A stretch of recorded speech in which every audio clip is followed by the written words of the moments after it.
Hi అండి, ఎంతో tasty అయిన పూతరేకుల్ని ఇంట్లోనే ఏ విధంగా చుట్టుకోవాలో చూపిస్తున్నాను. ఇవి రేకులు అయితే మేము బయట తీసుకున్నామండి. ఇంట్లో మనం చుట్టుకోవచ్చు. మాకు ఊరు సైడ్ రేకులు అనేది దొరుకుతాయి. ఇలా రేకులు అనేది తెచ్చుకుని మేము ఇంట్లోనే పూతరేకులు చుట్టుకుంటున్నాము. 30 పూతరేకులు అయితే తెచ్చుకున్నామండి. దానికోసం ముందుగా మేము 1/2 కేజీ పంచదారని ఇలా ఒక మిక్సీ జార్లో వేసుకుని దానిలోనే కొద్దిగా యాలకుల పొడి కూడా వేసుకుని మిక్సీ పట్టుకోవాలి.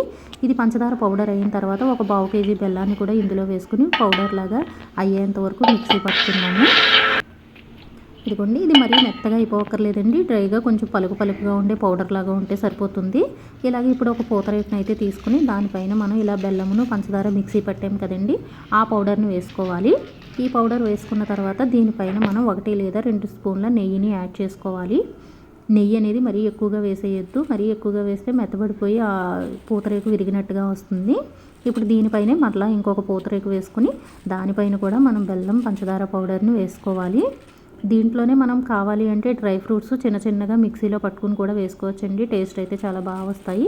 మేమైతే ఇది ఓన్లీ బెల్లం పంచదార పౌడర్ని మాత్రమే యూస్ చేస్తున్నాము. సింపుల్గా ఎలా చుట్టుకోవాలో అనేది చూపిస్తున్నాము. ఇలాగ మనం ఒక ఫోల్డ్ ఆపోజిట్ ఫోల్డ్స్ వేసుకున్న తర్వాత ఈ చివర్లు అనేది మనకి పంచదార పాకం అనేది పట్టదు కదండి. అందుకని ఇలా మధ్యలో కూడా కొంచెం వేసుకుని నెయ్యిని కూడా వేసుకుని మనం ఇలా చుట్టుకోవాలి. ఫోల్డ్ అనేది మనకి సైజు ఏ సైజు కావాలితే ఆ సైజులో చుట్టుకోవచ్చండి. చిన్నగా కావాలితే చిన్నగా చుట్టుకోవచ్చు, పెద్దగా కావాలితే పెద్దగా చుట్టుకోవచ్చు. ఈ విధంగా మనం చుట్టేసుకుని అతికించుకునేటప్పుడు మనం ఇలా ఒక నెయ్యి చుక్కని కనుక చివరి వేసి ఫోల్డ్ చేసాము అంటే మనకు క్లోజ్ అయిపోతుంది పూతరేకు. చూసారు కదా, ఎంతో ఈజీగా పూతరేకు అయితే ఎలా చుట్టుకోవాలో చూపించాం కదండి.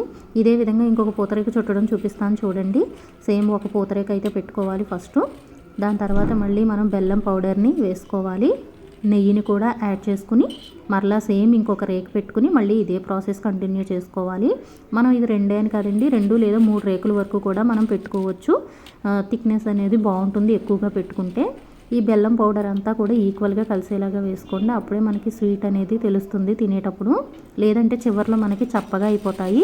అందుకని ఇలా కొద్దిగా ఫోల్డ్ చేసిన తర్వాత కూడా మనం పైనుంచి కనుక ఈ బెల్లం పౌడర్ని వేసుకున్నాము అంటే మనకి చివర్లు కూడా తీపి అనేది తెలుస్తుంది చప్పగా లేకుండా. ఇదే విధంగా మొత్తం మనం పూతరేకులన్నింటినీ కూడా చుట్టేసుకోవడమే. ఇవి చుట్టేటప్పుడే మనకు కొద్దిగా ఇబ్బందిగా అనిపిస్తాయండి. కానీ వన్స్ చుట్టేసిన తర్వాత మనకి ఇలా కొద్దిగా ఒక నెయ్యి చుక్క వేసాము అంటే ఈజీగానే అతుక్కుపోతాయి. అంతే అండి, ఈ విధంగా మనం అన్ని పూతరేకుల్ని కూడా రెడీ చేసేసుకోవచ్చు. చూసారు కదా, ఇలా విడిపోయిన పూతరేకుల్ని కూడా ఒక్క డ్రాప్ వేసాము అంటే క్లోజ్ అయిపోతాయి.